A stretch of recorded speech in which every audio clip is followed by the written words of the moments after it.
Hello and welcome everybody to another episode of the After Buzz podcast.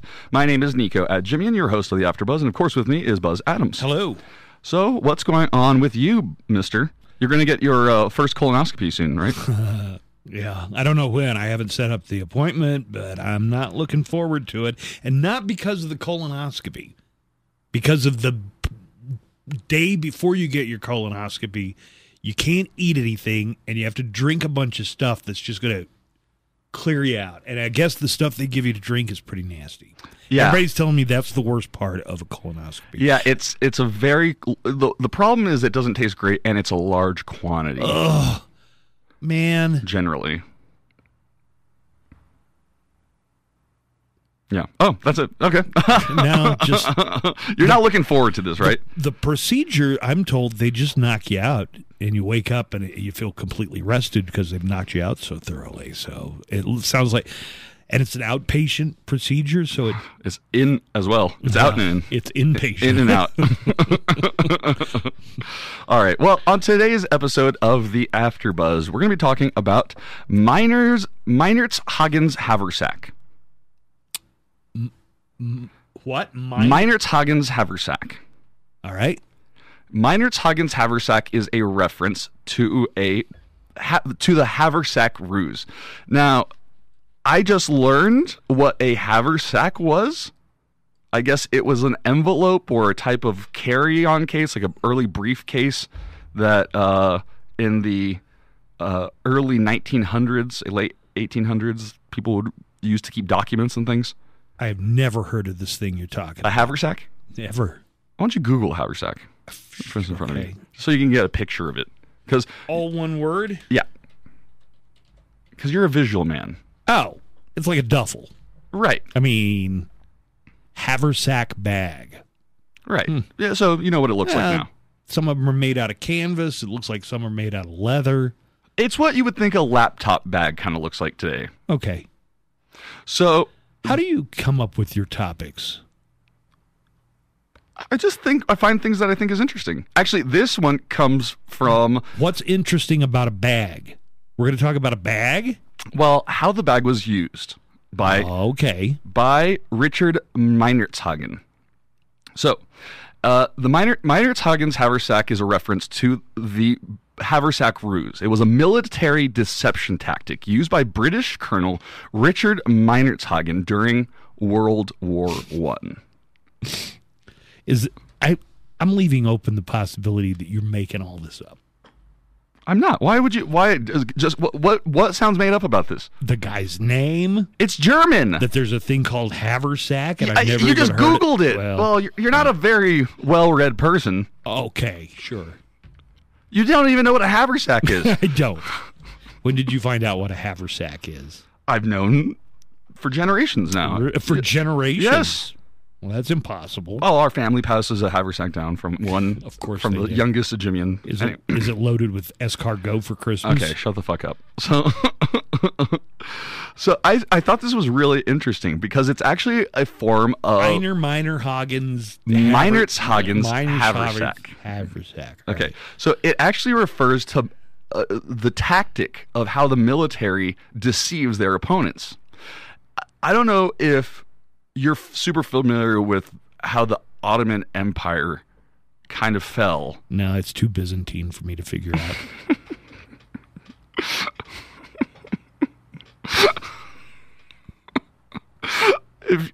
I don't know how many people are familiar with the word, the adjective of Byzantine as an adjective and as a noun. You just pulled off the stupidest pun in the fucking world. The most antiquated, obscure pun in the fucking world. Anyways, so... Yeah, I said Mr. Meinertzhagen's haversack. It's not a pun. So, during World War I, we were fighting... Germany, but also their allies, which were the Ottomans at the time. The Turks, the people who were in control of Istanbul, not Constantinople. No, exactly, that whole area. Constantinople. They were in charge of a lot, you know. They were a major power, absolutely. Okay, so one of the areas of of contention the most was where people are battling to this day, which is Gaza. Okay, and in preparation for the third battle of Gaza. Wait. You're saying things weren't completely peaceful before Israel was a state? No. You're saying they had problems in that region even before Israel existed? Oh, yeah. People have been always fighting over that area because... I thought it was a paradise on earth before the Israeli government formed. It connects right to Africa at the Red Sea and the Suez Canal. Okay. Right? So that's very important, crossing into the Mediterranean Ocean. Anyways, so this colonel, okay, he was preparing to fight the Turks in Gaza, and got a question. Yeah, the Turks, were they still using those big curvy swords at that time, or had they moved on to like guns? Absolutely, guns at that time. They were very proficient with using guns by this point, but they probably still had swords. Okay, so he did something that hadn't been done before. Specifically, he left a haversack or backpack filled with battle plans. Oh, yeah, sure. And let it get captured? But like it was a very dramatic horse chase that he got engaged into, and then very dramatically drops the bag. Oh no, I dropped my bag. It's got all my secret plans. I would hate if the Ottomans got their hands on this. Correct. Huh. The idea behind the ruse was to mislead the enemy into thinking the false plans were genuine, causing them to make strategic mistakes. Okay. Interesting enough, in World War II, they planted a bunch of fake battle plans on a dead. It was supposed to be an officer, but it was an indigent person who had just turned up dead. So they made a whole biography, used the dead body, and convinced the Nazis that these were real battle plans, that this high-ranking official, who was actually a wino, yes. I guess. Have you ever heard of that story? Yes, and I think it's interesting because reading up on the Meinertzhagen's Haversack, it's become synonymous with how you're supposed to act during military deception, which is when you're trying to fool somebody else, you have to act like everything's normal. You can't indicate to the enemy that anything has changed or gone on. Okay. So the British forces in Palestine, for example, pretended to go crazy looking for their battle plans. And were like in the town, in case there were any spies around, they had like a big dramatic show, like, where are the plans? We got to find our plans. To kind of sell it to whoever would be spying that, they really actually... Right, you can't just like lose the papers and then pretend nothing happened. You've got to make a show of how upset you are, I guess. Yeah, and so which has now become a core tenet in military deception, which you just described. The Meinertzhagen. It sounds ridiculous. Yeah, it sounds like an ice cream shop near UTEP. The Meinertzhagen Haversack. So I thought that was really interesting, and interestingly enough, T.E. Lawrence. Lawrence of Arabia. Lawrence of Arabia, at the time was stationed in the same area, and wrote that Meinertzhagen was solely responsible for conceiving and then executing this ruse. So the lieutenant colonel did it on his own. He rode the horse himself? He rode the horse. He didn't pass that off to an underling? Apparently not. Which then took me... Anyway, so that's the... You ever see Lawrence of Arabia? Okay, so that's where we're going to go to next, because that's where this whole rabbit hole took me anyways, when I was looking up Meinertzhagen's Haversack. But that's the story of the Meinertzhagen's Haversack. It's, I think, an interesting story. But then, Lawrence fucking of Arabia, this guy's story is kind of crazy too.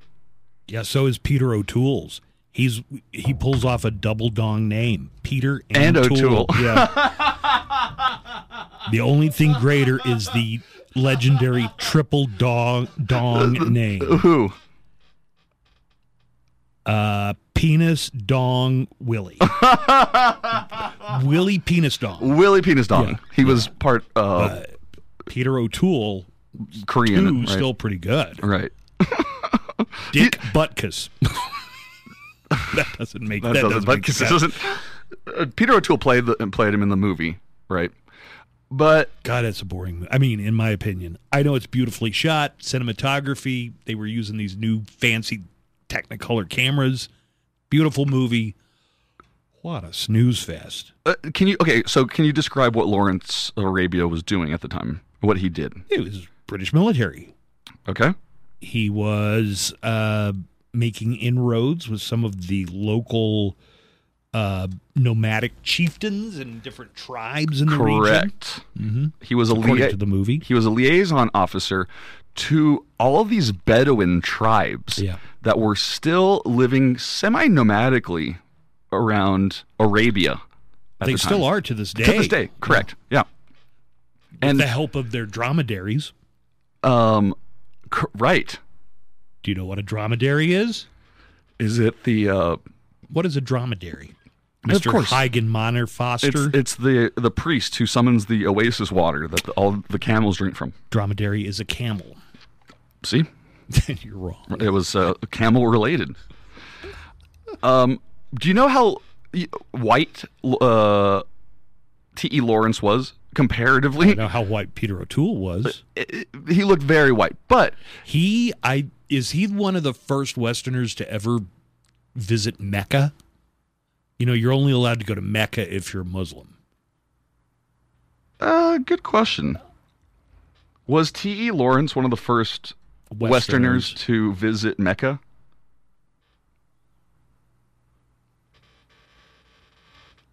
While T. Lawrence played a significant role in the Arab world during World War I can't find any specific information suggesting that he was one of the first Westerners to visit. What is that? However, given his deep involvement in the region and his role as a liaison officer, it's not impossible that he might have visited Mecca at some point. Do you know of any particular incident or reference that suggested he was among the first Westerners to visit Mecca? Yeah. Buzz just thought he read that somewhere.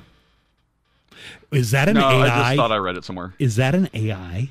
It is. It's my newest AI. What's it called? It sounds like a person. A British person, but they're still people. I got to pick the voice. I could choose a different one if I wanted. This is called... And they even have "us" in it now to make it... sound human. Isn't that crazy? Okay. It's called Pi, AI, P-I .ai, and you go use it through a web browser. And it's called the first AI with emotional intelligence, which means... How much is something like that running? This one's free right now. For now, it's still in beta. You're a beta. But what I really like about it compared to ChatGPT is that I wish it had a readout function. ChatGPT doesn't have a readout function like you could talk to it. I just want to hear it explained to me sometimes. I don't want it. Okay. I don't want to have to look through it. You don't want to put any effort into researching something. No, I just think it makes for a more usable interface if I can talk to it, because I talk to it. I just want to mention some of the After Buzz episodes, like this one, have the same format of a podcast that I listen to called The Dollop. Do you know what that is? Yes, where two comedians, and then they do a historical thing, and then they go through it. But one of them has thoroughly researched it, and the other guy doesn't know anything about it, and he just riffs on. So I guess you would be the Dave Anthony, and I would be the Gareth Reynolds. No, in this case, we both don't really know anything. I never heard of Meinertzhagen's Haversack. Meinertzhagen's Haversack before. You know, that's a new one on me. And where I got it from, I was watching an episode of Silicon Valley, the HBO show about tech startups, and they had an entire episode called that. Really? And I was like, I have to look this up. Why I it's watched called that entire series. I don't remember that, but yeah, that's not too surprising. Okay, so was it when T.J. Miller was still on the show? Yes, it was. So T.E. Lawrence helped lead these Arab Bedouins and unite them and then launch attacks on the Ottomans. And he would ride with them oftentimes.